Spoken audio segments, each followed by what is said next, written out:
believe that, if everybody say it can't get done, I'm like, yes it can, why not? I said, if these kids can't read, then I'm not gonna promote all this, mom, dad, I'm gonna look you in your face and say this kid can't read. We let them down. School, parents, we let them down, but I'm not gonna take them to the next grade knowing that they're not at grade level. It's funny because I'm always like, okay, how are schools successful? Well, schools are successful when they demand greatness. Greatness doesn't come. We're about to make history. We're about to learn. We're about to grow. We're about to make history. And then, mark my words, it's going to be other school districts, other places around it that's going to be doing this thing. We're going to be the first model. And I'm speaking that into existence, okay?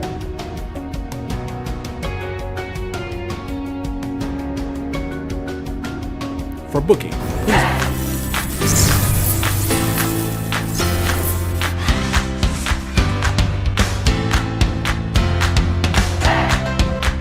if you can really take the map and drive the instructor inside the classroom and link it to the M step, then everything will move. You see it? Ladies, third grade teachers, could you tell me, how do you think this professional development was for you today? Easy. It was productive. It was exciting. But we'll never leave Mr. Hurts advising. Because the schools that I've worked with, the teachers I've worked with, their scores just go through the roof because what I do is I talk about practical stuff that's practical. Because I'm a former teacher and also I'm a principal, so I'm gonna be telling you guys things that I know will work in your classroom.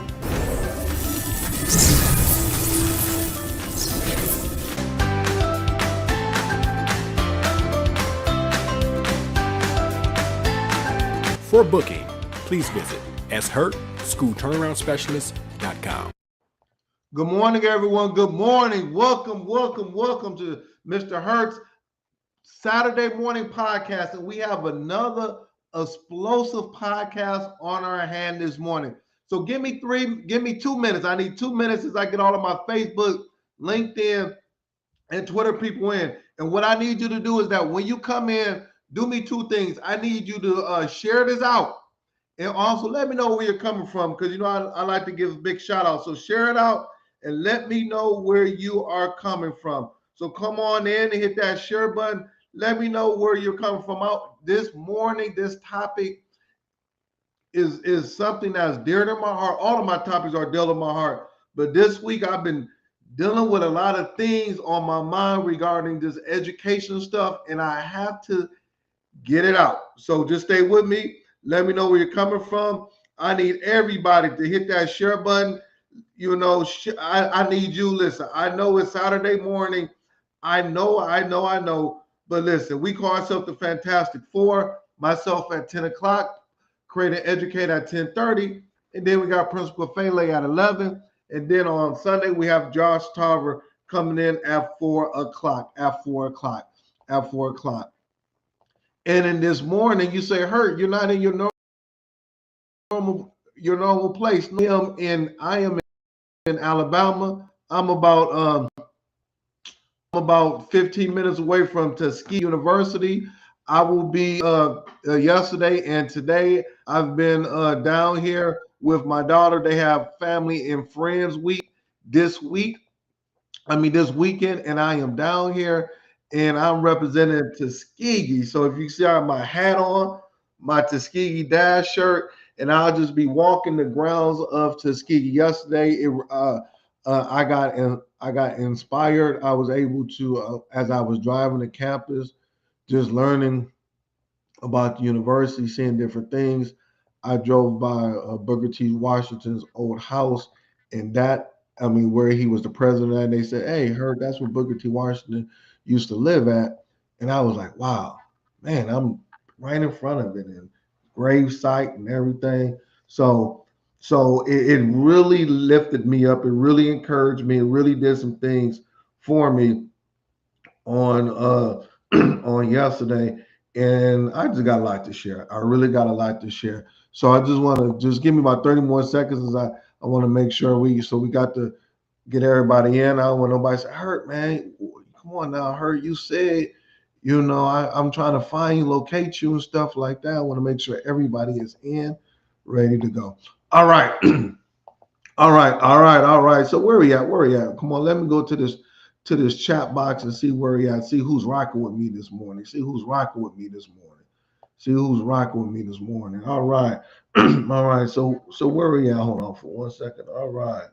All right, so I want to say good morning to you, Mr. David Bell from Benton Harbor, Michigan. Good morning to you. Salute to you. I got Dr. Wallace from South Carolina in the house. I'm gonna be back in South Carolina, Dr. Wallace, in a couple more weeks. So I'm gonna let you know that day, and maybe we could connect. We could connect. I got Dr. Jeter in the house. You know, Dr. Jeter. Last week I was down in Illinois.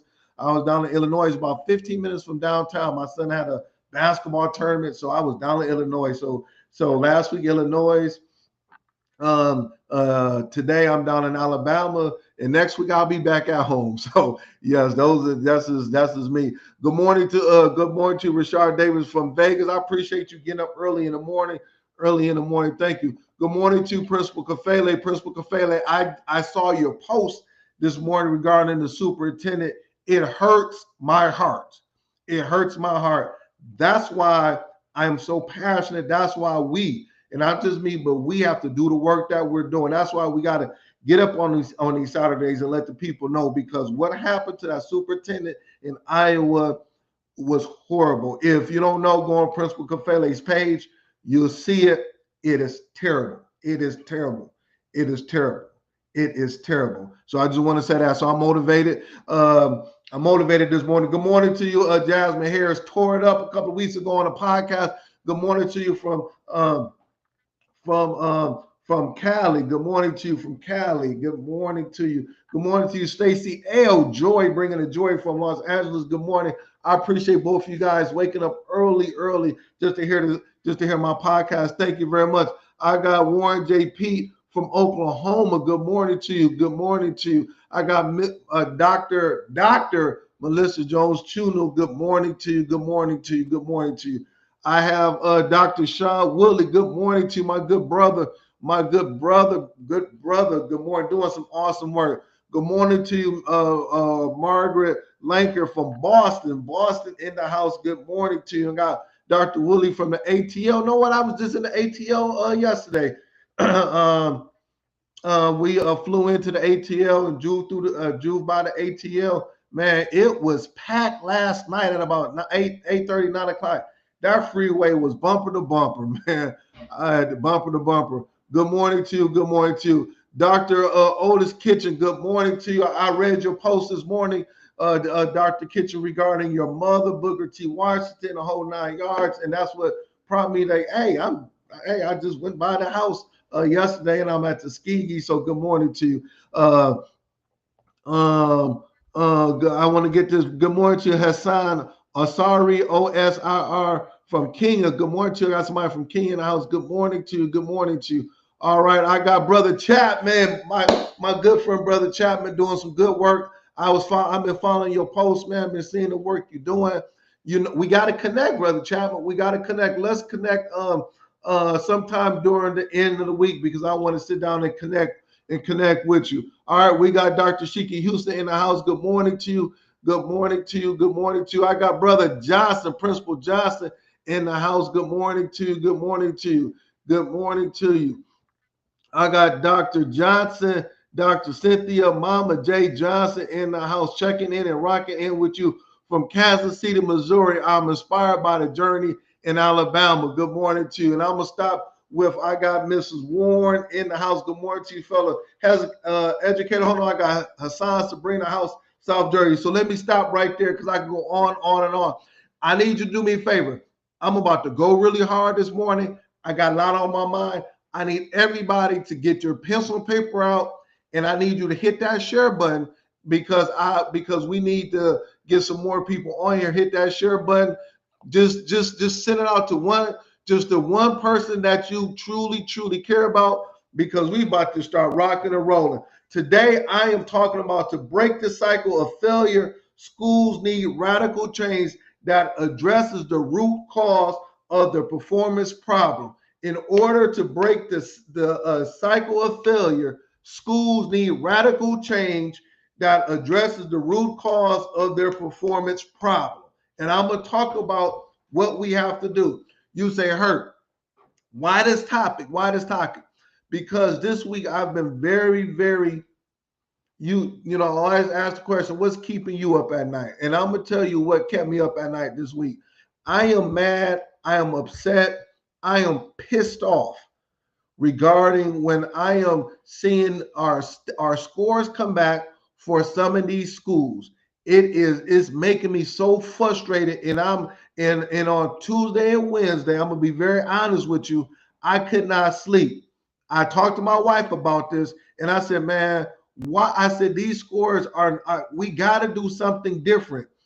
And then on Thursday, I called one of my sisters in education and I talked to her for 2 hours. I said, what is going on?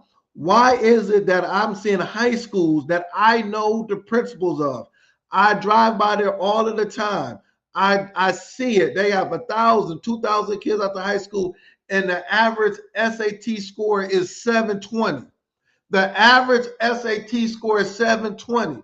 That is unacceptable. And it's been going on for years and years and years. The most you can get for the SAT is 1,600. Every area, the math area, the highest you get is 800. The ELA reading area is 800. I have districts that's averaging 720, 740 on the SAT. That is unacceptable, and no one knows about it. No one is saying anything about it. We're still doing the same thing over and over and over again. Please hit that share button. Let me know. Hit that share button because I want to make sure we get this. And then on top of that, we getting our state scores back for the 3rd through 8th grade regarding the state assessment. South Carolina, North Carolina, Alabama, Michigan, Ohio, wherever you're at, New Jersey, and then you're telling me that you're happy as a school district with 10% of your kids proficient in math. So you're telling me that you got 900 kids in your building and you're talking about 10% of the kids proficient in math. We'll break that down, Hurt, because you know I'm a number person. So you're saying out of 900 kids, only 90 kids are proficient in math? So what about the other 810 kids? They don't count. So we're happy with that. We're just, oh, we improve. Yes, I know we improve. I am not knocking that. I'm not saying nothing bad about that. But 10% is 10%. Well, the test ain't right and blah, blah, blah, and I don't believe in all. Okay, that's fine. But at the end of the day, the schools, the districts are judged by your state based on what they do at the end of the year. So yes, that's why I am upset. That's why I cannot sleep at night. That's why I am saying I got to talk about the strategies, the things that we need to bring about change in these schools. And the people that's on my podcast, I need you to take this and you need to share it on Monday. We need to change what we're doing and quit playing around, because in order to break this cycle of failure, schools need radical change. We don't need this one little change and move it over here, or we don't need to go home. No, we need radical change in our district, starting from the top down. And I'm going to talk about it. So I'm going to talk about the 7 radical shifts that need to be changed. Now, this is what I need. I need you to hit that share button, because know what? Somebody's going to be set free. Somebody's going to understand what that means. Does that make sense? Yes or no? Is that making sense? So now, because I need all of my time, you say, okay, Hurt, I see it. I understand it. Matter of fact, I might be working in a school or district that's been failing for years after years after years. We just got our report card scores back last week or 2 weeks ago. I am not happy. We need to make change. So what are the things that I have to do as the superintendent, as the assistant sup, or the principal to make these changes? All right. Does that make sense? Is that making sense? Is that making sense? Hold on, I gotta share this out because we have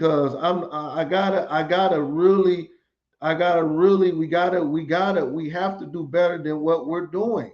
We have to do better than what we're doing. All right, number one, Number one, the most important thing, I don't, and this is free, this doesn't cost your district any money.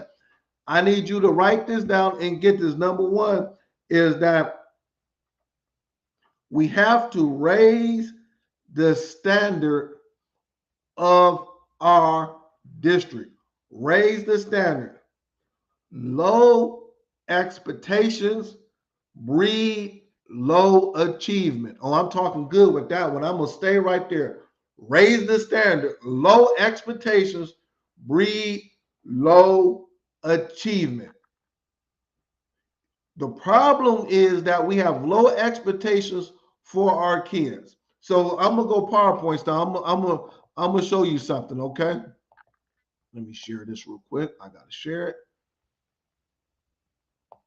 And I always talk about this right here. All right, I'm gonna wait till we see it. Stay with me. Come on, talk to me. Low expectations breed low achievement. And what we do is this, is that we always look at these are the, I always stop with this picture right here. These are the houses that greatness lived in or live in. All right.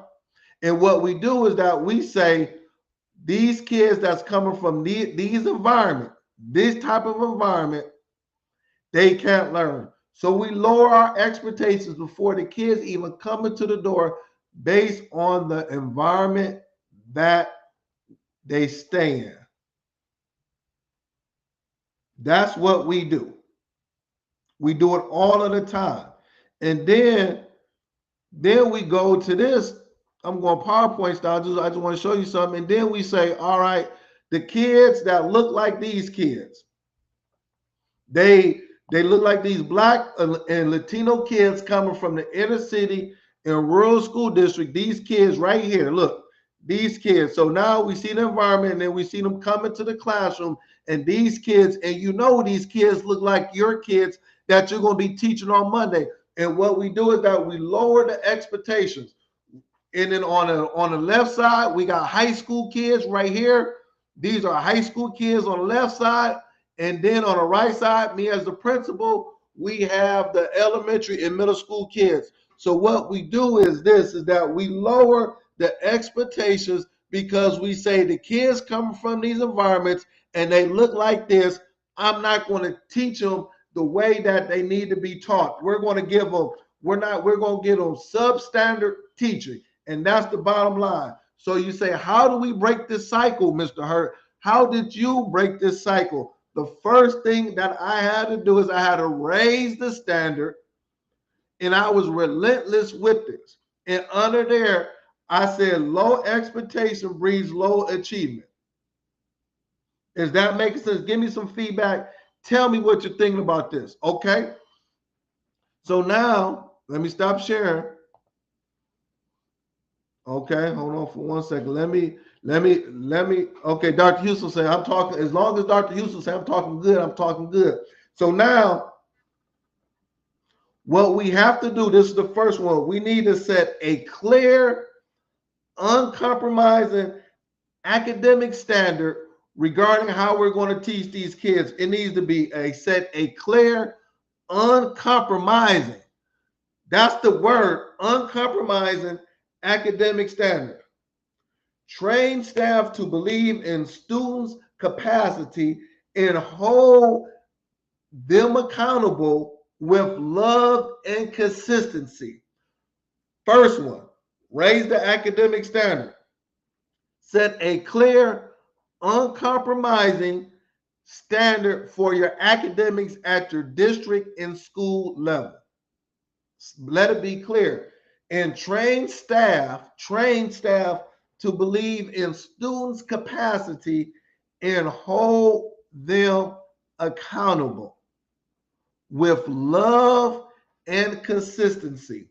What does that mean, Mr. Hurt? We have to hold them accountable. I was talking to a principal the other day. They're doing iReady. I said, we're not going to wait to the end of the year to give feedback to the teachers regarding if they have growth and proficiency for iReady. We're not going to wait till June, July. We're going to hold people accountable in December because that's the middle of the year, and that's when we can see if we're moving in the right direction. But I said hold them accountable with love and consistency. But the benchmark is this. This is the benchmark.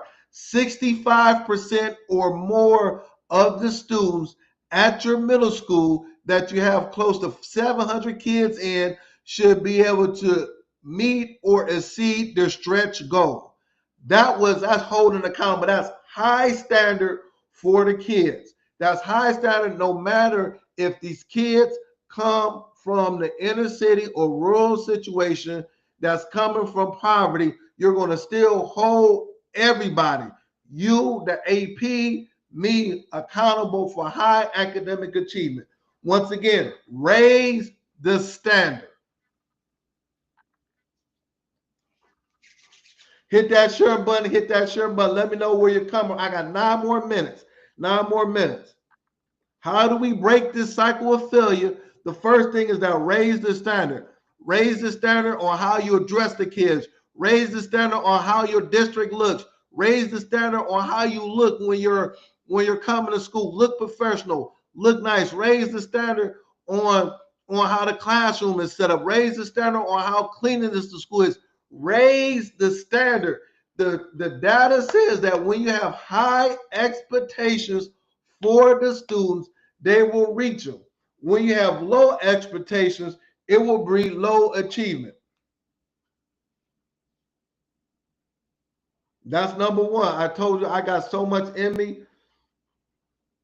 Number two, build a culture of urgency and hope. Build a culture of urgency and hope. I'm going to be very honest with you, and then I've never said this, but I'm going to say it because we're all family here. I am sick and tired when I'm hearing people tell me it takes 5 to 6 years to move a school, to have a school to be excellence and things of that nature. That is, no, it does not take 5 or 6 years. Go in there with the urgency and hope that these kids can learn. You can move that thing in 1 year from the beginning to the end. Forget, I don't know where we got that 5, 6 year thing from.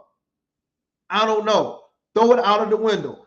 Build a culture of urgency and hope. What is urgency? That means we're not waiting 4 or 5 years. We're going to get this thing done this year and maybe another year. Give it 2 years. But we're not waiting 4 or 5 years. We're not doing that. We're going to move this thing now.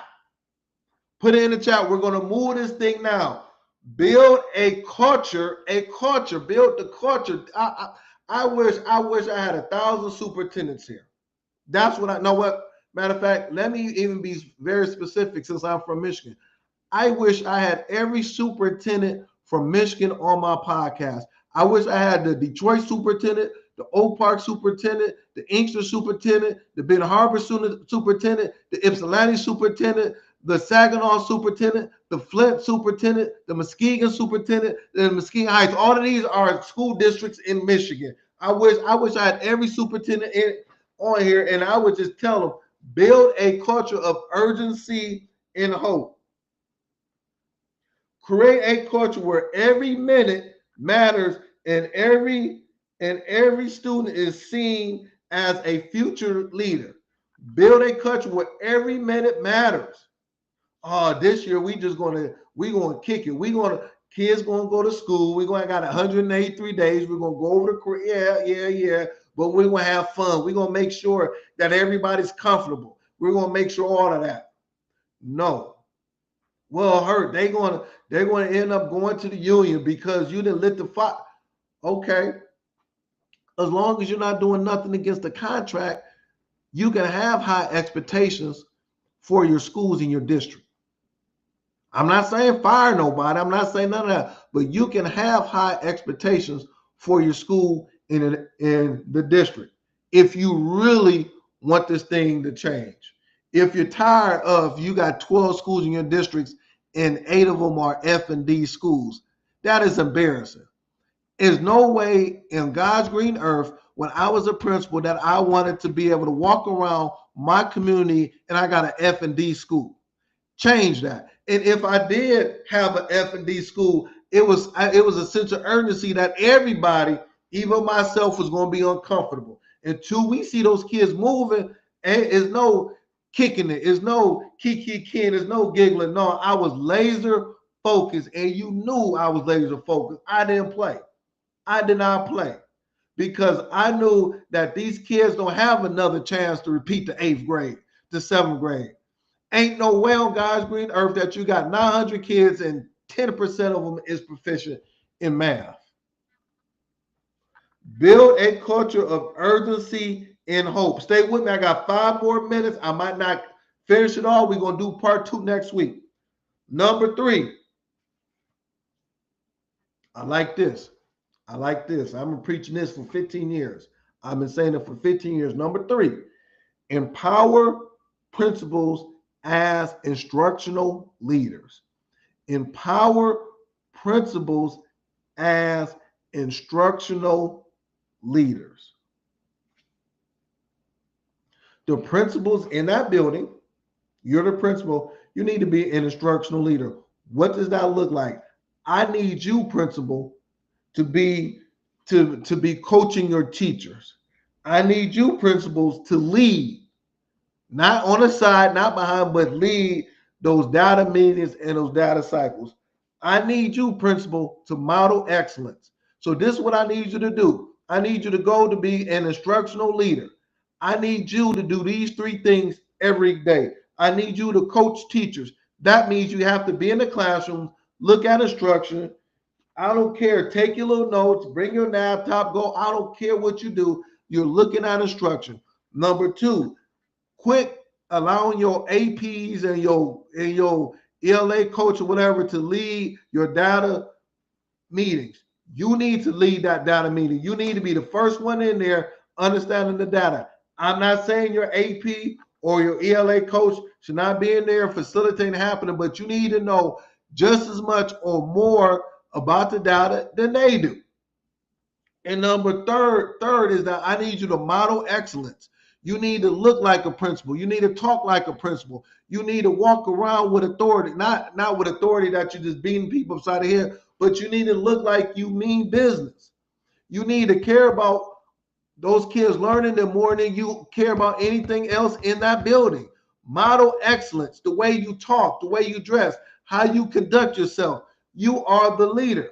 And Tammy Taylor will appreciate this, Dr. Taylor. I know you are here. You know, more given, more required. More giving, more required. I'm going to say this again. More giving, more required. And you know where I got that from. And then going back to number 2, build a culture of urgency and hope. Since I got a lot of people that understand where I'm coming from, Nehemiah built a wall in 52 days. I'm going somewhere with that. If Nehemiah built a wall in 52 days, why is it taking us 5 or 6 years to be able to move this academic achievement? Oh, I'm saying something right there. You know where I'm coming from. See, I'm ready. See, I couldn't sleep. Nehemiah built the wall in 52 days, but we talking about it's taking us 5 or 6 years to move the academic needle. You're the instructional leader of your school. It says more given, more required. So if you are the head person, you've been given a strong responsibility over 1,000 kids. Now, I'm a teacher. I'm required to teach these 25, 26 kids, but if I'm an instructional leader, I'm the principal, I'm over 1,000 kids. 1,000 is greater than 25. Oh my God.